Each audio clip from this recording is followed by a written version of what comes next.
because of the evidence before my eyes, I've never really subscribed to the theory that David Moyes has lost the dressing room.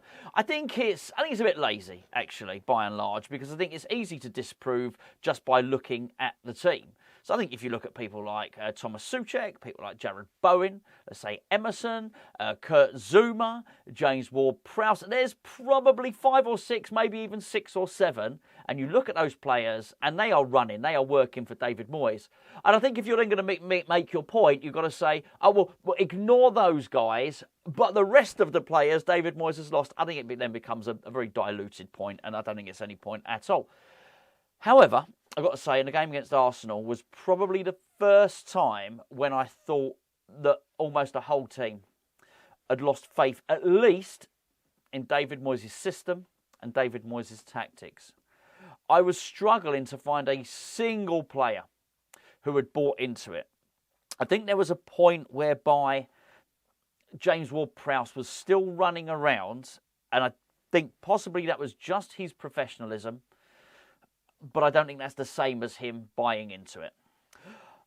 I think by and large, there were the most number of players that we saw against Arsenal had gone past the point of even believing in what the manager's message was. And I don't know what the manager's message was, by the way.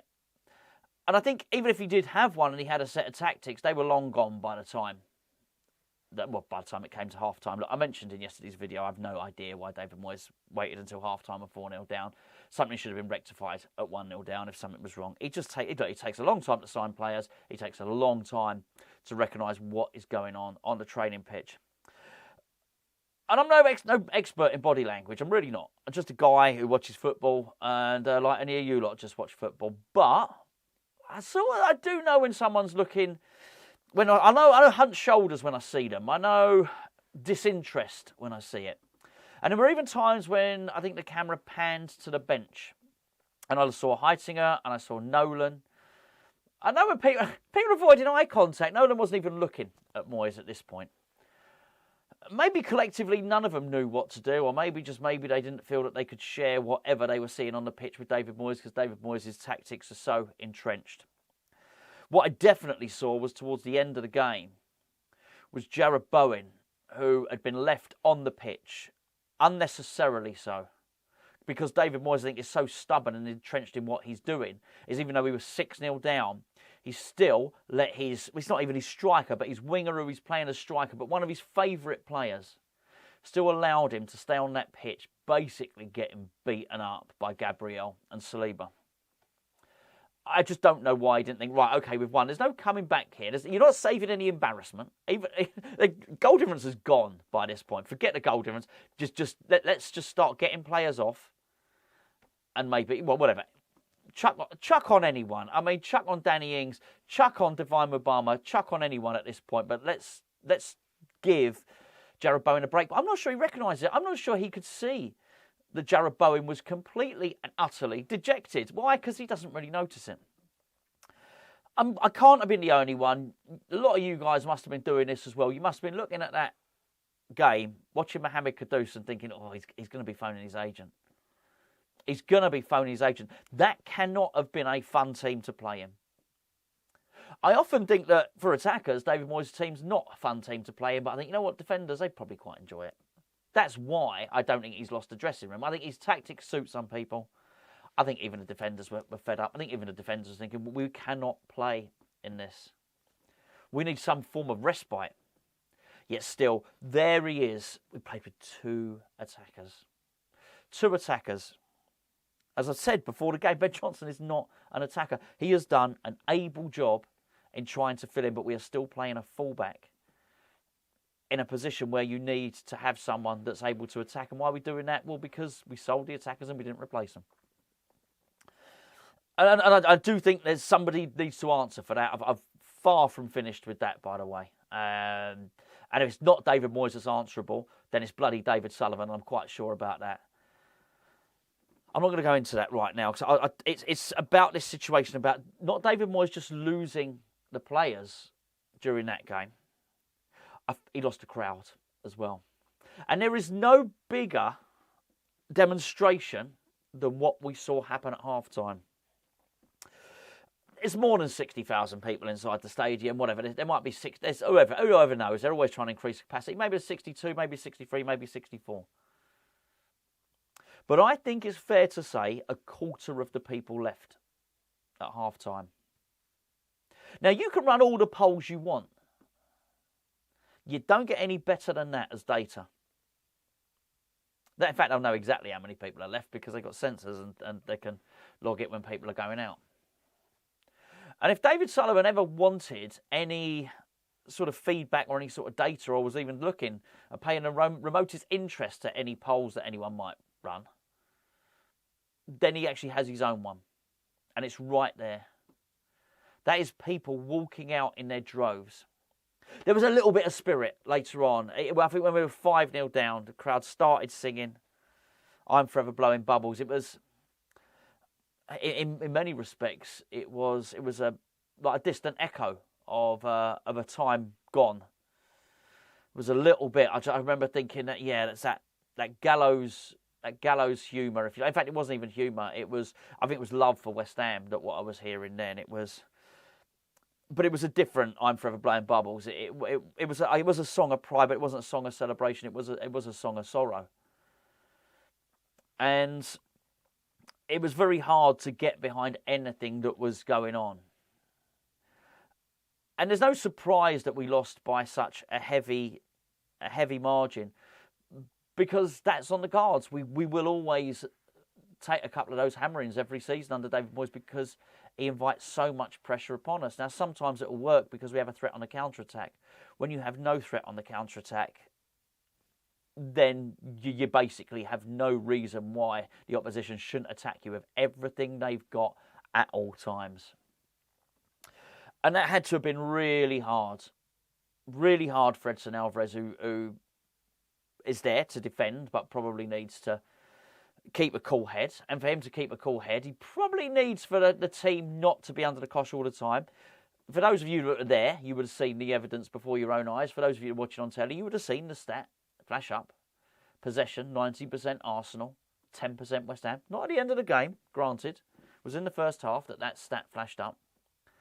It's got to be so hard to play and defend under those conditions. As a defender, you're probably thinking, well, I can probably do 5 tackles, I can probably do 3 clearances. I know you're not thinking in these numbers. I can do a number of headers out. I can do that. But I probably can't do that consistently for 90 minutes. At some point, something's going to give. At some point, I'm going to take a step in the wrong direction. At some point, I'm going to misdirect a header. So if you put me under this much pressure, at some point, I'm going to fold. I'm going to need the ball up the other end of the pitch for little periods of time in the opposition's corner so we can reset as a group. As a defence, we can reset.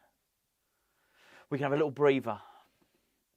But the breather never comes because we don't attack. The stats are very skewed for West Ham. West Ham had 3 really hopeful shots from outside the box. They weren't really shots at all. They were sort of punts of frustration, if you want, that fell on Arsenal legs from outside the D. They were never going to threaten anything. But if you look at it, well, it may look from the game that West Ham had 5 or 6 shots. I haven't looked at the stats. But that tells a lie. That's not actually what happened in that game. And just going back to what I was saying at the start of the video in terms of West Ham losing. I don't like West Ham. David Moyes losing the dressing room. Losing the team, losing the faith. That's a hell of a thing for the players to lose faith in your tactics. It's a hell of a thing for the crowd to lose faith that they're going to see anything at all. Because David Moyes couldn't have given any of those people that walked out of there one single reason to stay. What would he have said if he was going to have to convince those people that were going to leave? Why stay? Because things are going to change in the second half? No. Everybody knew what was going to happen. He would try and just limit the loss. It's 4-0 in the first half. At half-time, David Moyes' main target would have been stop it repeating itself. Let's stop it being 8-0. And I guess that he did that. But people knew that nothing was going to happen. There was going to be no joy to be had. There was no reason to stay. And I guess the accusation would be, well, we'll stay and support your club. All the people that have travelled have already done that. They already paid ridiculously overinflated fees to get on the train, paid the ridiculous prices in the stadium. They'd already been ushered all around Westfield and through the Olympic Park into probably taking routes they didn't want to go. And probably the people leaving thought, do you know what, we have to probably avoid this ridiculous stop-and-go policy, which the owners will know nothing about because, well, why would they? Their matchday experience is going to be very, very different to everybody else's matchday experience. They're going to be up in a very, very comfortable lounge. They'll be able to drive in. They'll be able to park. 2 minutes before kickoff, they'll be able to go and sit in their comfortable seats. And even though the game is crap, they still have to watch the same crap being served up and an utter thrashing that everybody else had to watch. They could go in at half-time and sit down and whatever, have a glass of champagne or have a hot drink or whatever it is that they want, and then go back out. And then by the time the game's finished, they can finish, go back into the lounge, have something to eat, by which time a lot of the crowd have dissipated. In many respects, they don't have to encounter or come into contact with any fans at all.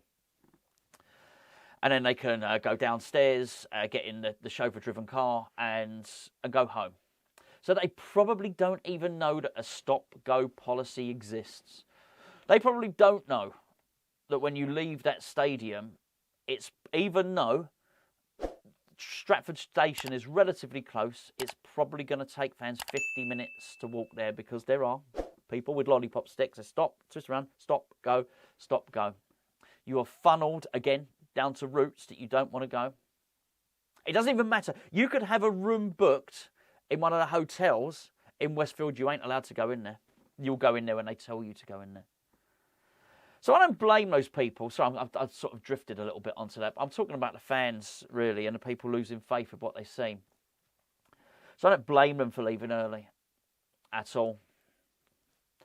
And what I do object to is this sort of rushed policy, which seems to be, we're going to have to give David Moyes a new contract now. I would say, don't you dare. Don't you dare. Wait. And I said this a few days ago. Wait, have some patience. Wait and see what goes on here. It's that old act in haste, repent at leisure. Because I do think there were some derelictions of duty from David Moyes. I think one of them was what he did to his defenders. That was unacceptable. I think the way his backroom team, as I said, didn't seem to be communicating with him. There was no sort of... he was sheepish, by the way. Moyes was sheepish. He went and sat down. He's normally up on that touchline. He was sat down, silent, pensive, and rightly so, I guess. I thought the way he gets a player as talented as Mohammed Kudus and asks him to do what he asked him to do is out of order. The way he seems to be systematically, in the same way that you feel as a fan, you're having the life drained out of you watching that, he seems to be draining the life out of Jarrod Bowen by asking him to play up front against two people who are physically just so dominant.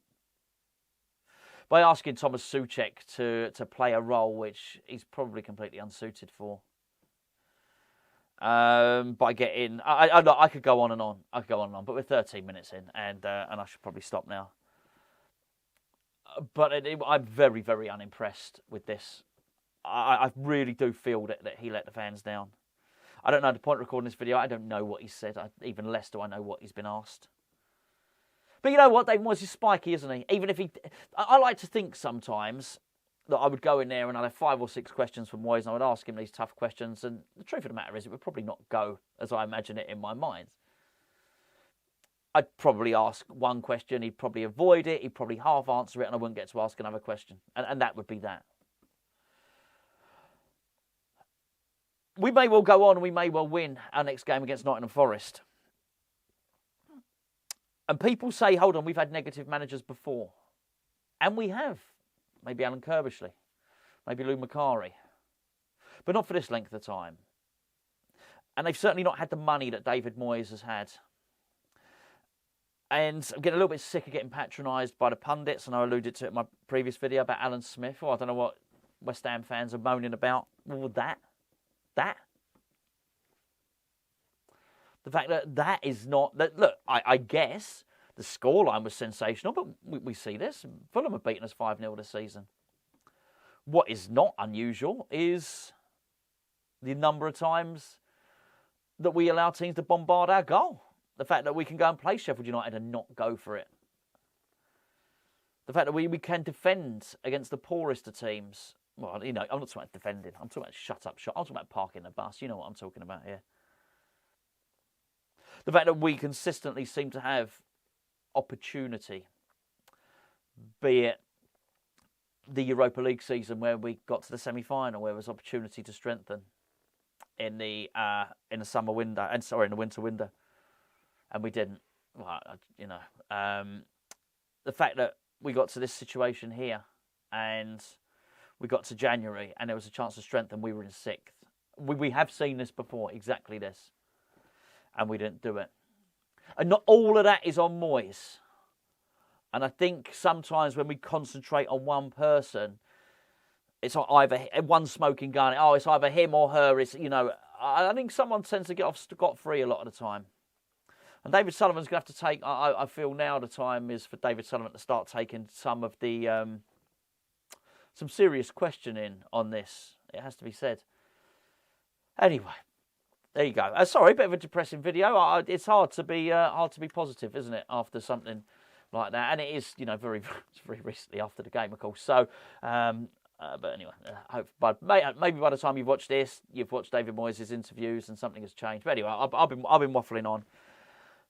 Lost the dressing room, possibly not. Lost the faith in the team, yes.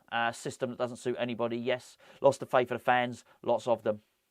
I would possibly say the majority of match-going fans, and that is. I went to the Bournemouth game. Maybe 50-50. I don't know. I didn't speak to 30,000. I didn't speak to 60,000 fans, but in the fans that I spoke to at the boats. At the bar, at the game and everything, I would say, 50-50. It looks like we've reached a tipping point. It's not losing to Arsenal. We can lose to Arsenal. It wasn't like this. Look, we lost to Man U 3-0. So, I mean, that's 9-0 in the last 2 games. So let's get that absolutely right. But that didn't feel as bad because at least we were having a go. This was on a different level entirely. Is he in trouble? I don't know. But I tell you what, they need to be making contingencies now. They need to not be offering this new contract. They need to be making contingencies right now, about who could possibly replace David Moyes in the summer. And I'll tell you something else. Somebody needs to be able to make an inquiry about this, what happened in January. And I don't think it should be David Sullivan, by the way, because I think he's part of it. If I was Daniel Kretinsky and Trip Smith or anyone else, that I'd be looking at the whole thing, thinking, what on earth's gone wrong here? Maybe they don't care.